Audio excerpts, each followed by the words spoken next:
Free scheme கொடுக்கறதுக்கு government தேவையில்லடா, அது ஜவுளி கடை வேலை. ஆடி தள்ளுபடி, அமாவாசை தள்ளுபடி, தீபாவளி போனஸ், அதெல்லாம் அவன் வேலை. கவர்மெண்ட் கொடுக்க வேண்டியது எஜுகேஷன், மெடிக்கல், வாட்டர் டிஸ்ட்ரிபியூஷன், இது 3 தாண்டா அவன் கொடுக்கணும்.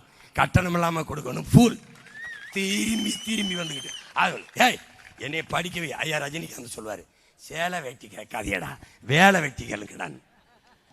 ஐயா எம்ஜிஆர் 10 ரூபா கொடுக்குறான் ஓட்டுக்குன்னு.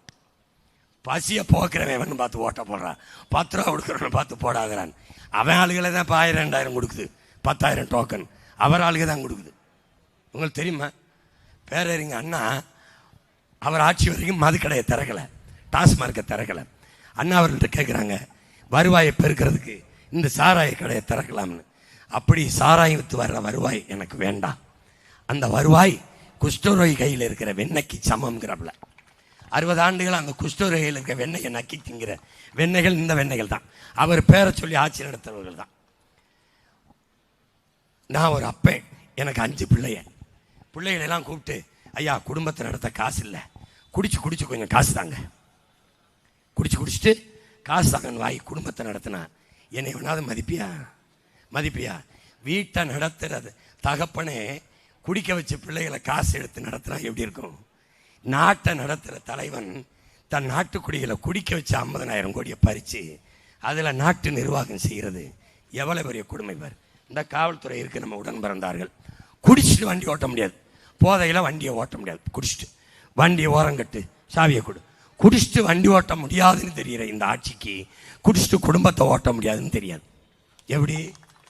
எப்படி பாரு, கஞ்சா விற்குது, அவின் விற்குது, கொக்கைன் விற்குது, எல்லா கர்மமும் விற்குது, போலீஸுக்கு தெரியல. ஆனால் கஞ்சாவை வாங்கி குடிக்கிறான் பார், அவனுக்கு தெரியுது சரியா இங்கே விற்குதுன்னு, வாங்கிட்டு வந்துடுறான். அது எப்படி ஒன்று விசித்திரமாக இருக்கும். குடிக்க போகும்போது நீ வண்டியில் போகலாம், குடிச்சிட்டு வண்டி ஓட்டக்கூடாது. அப்போ என்ன பண்ணுறது? விட்டுட்டு நடந்து போகிறதா, போதையில் உருண்டு போகிறதா? அப்போ என்ன செய்யணும்? ஒவ்வொரு டாஸ்மாக் கடையிலையும் 2 ஆம்புலன்ஸ் 3 ஆம்புலன்ஸ் வைக்கணும். மட்டையானவனே அட்ரஸை வாங்கிட்டு உள்ள அனுப்பணும். ஒரு ஆட்சி முறையில் ஒரு நுட்பத்தை சொல்கிறேன்.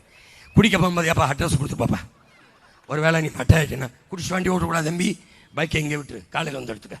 அப்போ வண்டியில் ஏறி பாடு, வீட்டில் ஒன்றே இறக்கி விட்டுரும். அதே டாஸ்மார்க்னு வருது. இந்த கோழி சோடான்னு ஒரு படம் என் தம்பி விஜய் மில்ட்ட எடுத்திருந்தாப்புல, அதில்